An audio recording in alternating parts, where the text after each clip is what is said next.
নমস্কাৰ আৰু স্বাগতম জনাইছোঁ এষ্ট্ৰলজাৰ ডক্টৰ বি.কে. শাস্ত্ৰীয়ে দেৱগুৰু এষ্ট্ৰলজিলৈ আপোনালোকৰ মাজলৈ লৈ আহিছোঁ 2025 বৰ্ষৰ মিথুন ৰাশিৰ ৰাশিফল।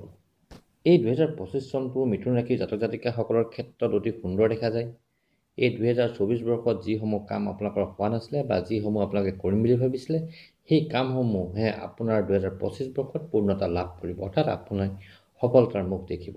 বেপাৰ বাণিজ্যৰ ক্ষেত্ৰতো অতি সুন্দৰ ফল লাভ কৰা দেখা যায়, কিন্তু কিছু কষ্ট কৰিবলগীয়া থকা দেখা গৈছে আৰু সকলো ক্ষেত্ৰতে বছৰৰ মধ্যভাগৰ পাছৰ পৰা অতি সুন্দৰ ফল লাভ কৰিব।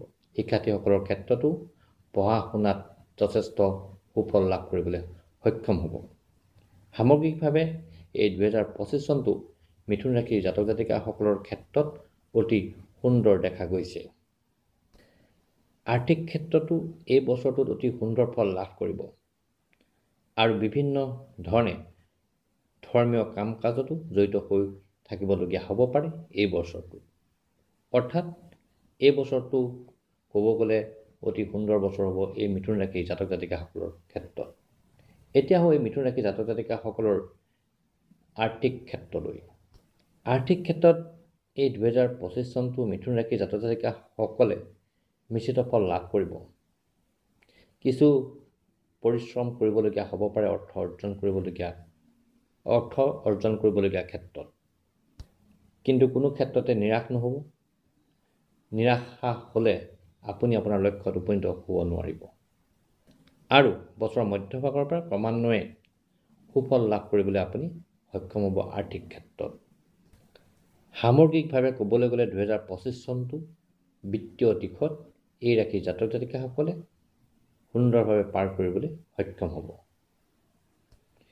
বিভিন্ন ব্যক্তিৰ পৰাও আৰ্থিক ক্ষেত্ৰত সহায় সহযোগ লাভ কৰিব আৰু বিভিন্ন পথেৰে অৰ্থ আগমন হোৱাও দেখা যায়। কিন্তু অৰ্থ অৰ্জনৰ ক্ষেত্ৰত কোনো ব্যক্তিয়ে আপোনাক সমস্যাত পেলাব পাৰে, গতিকে সাৱধানতা অৱলম্বন কৰিব।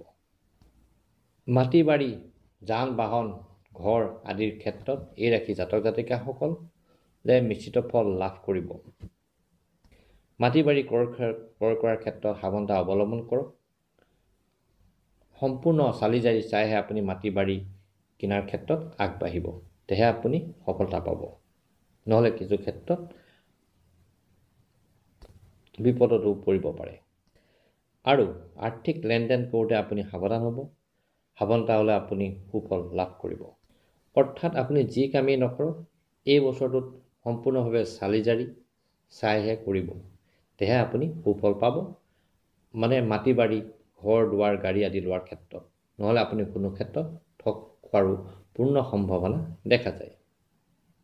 এতিয়া আহোঁ এই মিথুন ৰাশিৰ জাতক জাতিকাসকলৰ শিক্ষাৰ ক্ষেত্ৰলৈ। শিক্ষাৰ ক্ষেত্ৰত এই ৰাশিৰ জাতক জাতিকাসকলে অতি সন্তোষজনক ফল লাভ কৰিব। উচ্চ শিক্ষাৰ ক্ষেত্ৰত থকা বাধাসমূহ দূৰ হ'ব। কোনোৱে বিদেশত শিক্ষা গ্ৰহণ কৰাৰ সুযোগো লাভ কৰিব। শিক্ষাৰ যোগেদি সমাজৰ পৰা মান আৰু সন্মান পাবলৈ সক্ষম হ'ব আৰু নিজক প্ৰতিষ্ঠা কৰিব পাৰিব সমাজত। এতিয়া আহোঁ এই ৰাশিৰ জাতক জাতিকাসকলৰ কেৰিয়াৰ ক্ষেত্ৰলৈ। কেৰিয়াৰৰ ক্ষেত্ৰত 2025 চনটো অতি সুন্দৰ হ'ব। মনে ভবা ধৰণে ফলসমূহ লাভ কৰিব। কৰ্ম প্ৰাৰ্থীসকলে কৰ্ম সংস্থাপন পোৱাৰ পূৰ্ণ সম্ভাৱনা দেখা যায়। আৰু যিসকলে কৰ্মক্ষেত্ৰত জড়িত হৈছে অৰ্থাৎ চাকৰি কৰি আছে, তেখেতসকলেও কৰ্মক্ষেত্ৰত সুনাম অৰ্জন কৰিব পাৰিব।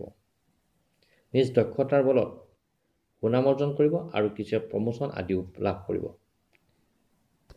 আৰু কিছুৱে যদি চাকৰি সলনি কৰিম বুলি ভাবি আছে, তেখেতসকলৰ ক্ষেত্ৰতো অতি সুন্দৰ যুগৰ সৃষ্টি হৈছে, গতিকে চাকৰি সলনি কৰিব পাৰে। আৰু কৰ্মক্ষেত্ৰত এই ৰাশিৰ জাতক জাতিকাসকলে কিছু সাৱধানতা অৱলম্বন কৰা উচিত। সকলো ক্ষেত্ৰতে বুদ্ধিমতাৰে কামসমূহ ল'লে, অৰ্থাৎ কৰ্মক্ষেত্ৰত বুদ্ধিমতাৰ পৰিচয় দিলে আপুনি সুফল পাব। নহ'লে কোনো ক্ষেত্ৰত বিপদত পৰাও দেখা যায় শত্ৰুৰ পৰা। কৰ্মক্ষেত্ৰত পাৰিবাৰিক ক্ষেত্ৰত এই ৰাশিৰ জাতক জাতিকাসকলে অতি সুন্দৰ ফল লাভ কৰিব। মনৰ আশাসমূহ পূৰণ হ'ব। যিসকলে সতি সন্তানৰ আশা কৰি আছে তেওঁলোকৰ সতি সন্তান লাভ হ'ব এই বছৰটোত। সকলো ক্ষেত্ৰতে পৰিয়ালৰ সহায় সহযোগ পাব। পাৰিবাৰিক ক্ষেত্ৰত সকলোবোৰ কাম আপুনি পৰিকল্পনা কৰিলেহে সফলতা পাব, অৰ্থাৎ সুফলসমূহ লাভ কৰিব। বৈবাহিক ক্ষেত্ৰতো এই ৰাশি জাতক জাতিকাসকলে অতি সুন্দৰ ফল লাভ কৰিব। পতি পত্নীৰ মাজত বুজাপৰা ভাৱ থাকিব। যিসকলে বিবাহ কৰিম বুলি ভাবি আছে তেখেতসকলৰ বিবাহ সম্পন্ন হ'ব এই বছৰটো, অৰ্থাৎ মনে বিচৰা পাত্ৰ পাত্ৰীৰ সন্তান লাভ কৰিব। আৰু বিভিন্ন ক্ষেত্ৰত জীৱনসংগীৰ সহায় পাব। জীৱনসংগীৰ সহায়ে আপোনাক আগবাঢ়ি যাবলৈ অনুপ্ৰাণিত কৰিব। অৰ্থাৎ সামগ্ৰিকভাৱে ক'বলৈ গ'লে বিবাহিতসকলৰ জীৱন অতি সুন্দৰ হ'ব এই 2025 বৰ্ষটোত। কিন্তু তাৰ মাজতে বুজাপৰাও দৰকাৰ আছে, তেহে সুন্দৰ হ'ব এই বছৰটো।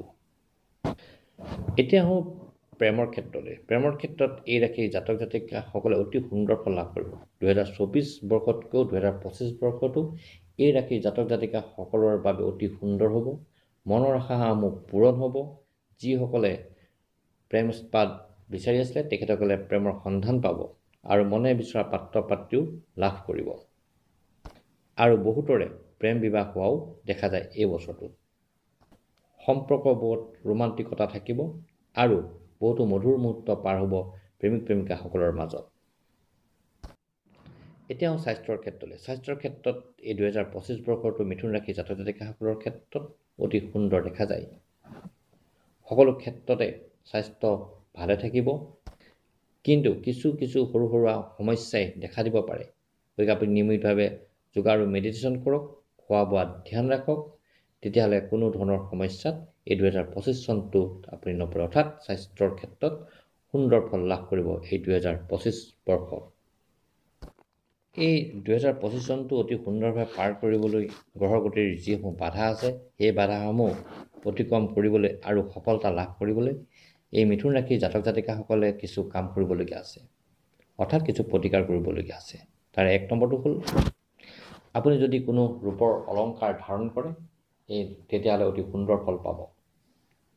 আৰু প্ৰত্যেক সোমবাৰে শিৱ মন্দিৰ আপুনি দৰ্শন কৰক, শিৱলিংগত জল অৰ্পণ কৰক, আপোনাৰ মনৰ আশাসমূহ পূৰণ হ'ব। প্ৰত্যেক বুধবাৰে যদি সেউজীয়া ৰঙৰ বস্ত্ৰ ধাৰণ কৰে বা সেউজীয়া ৰঙৰ ৰুমাল যদি লগত ৰাখে আপুনি সফলতা পাব। যদি বুধবাৰে গাই গৰুক সেউজীয়া শাক পাচলি যদি খুৱায় আপোনাৰ মনৰ আশা পূৰণ হ'ব।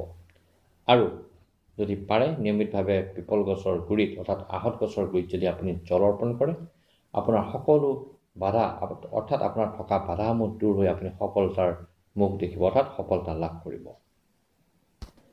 শেষত সকলোকে নৱবৰ্ষৰ শুভেচ্ছা জনাইছোঁ আৰু ভিডিঅ'টো চোৱাৰ বাবে সকলোকে ধন্যবাদ জনাইছোঁ। ধন্যবাদ।